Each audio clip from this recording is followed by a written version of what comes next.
mihitsy le ampitsaline fefadariko alavany ainana nefa namoty manginy zany efa ela tetondrano iala fanao atsy mbola nisalatsala tapaony efitra fa zany vonina najanao adinoy azy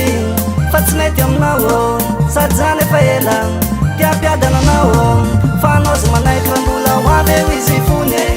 anao fa tsy diny matony anao iny vonivonony anao zy manaiky rambola hoavy eo izy fony anao fa tsy diny matony anao iny vonivonony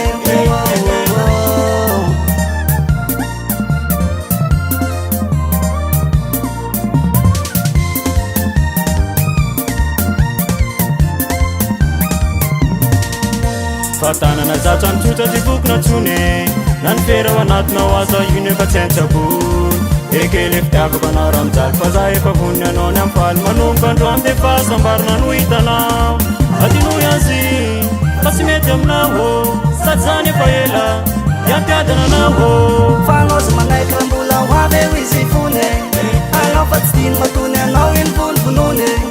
anao zy manaiky rambola hoavy eo izy fony anao fa tsy diny matony anao iny vonivonony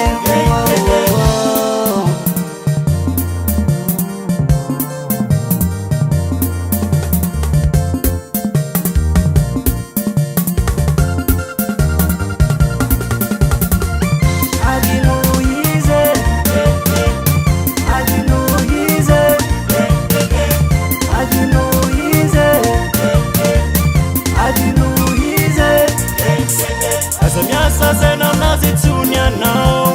adino hitanteraka izy manomboka izao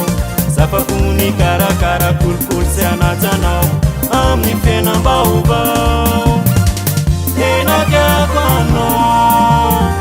maty aminao io zao fa anao zy manaiky rambola hoavy eo izy fony anao fa tsy diny matony anao iny vonivonony anao zy manaiky rambola hoavy eo izy fony anao fa tsy diny matony anao iny vonivonony anao zy manaiky rambola hoavy eo izy fony anao fa tsy diny matony anao iny vonivonony anao zy manaiky rambola hoavy eo izy fony anao fa tsy diny matony anao iny vonivonony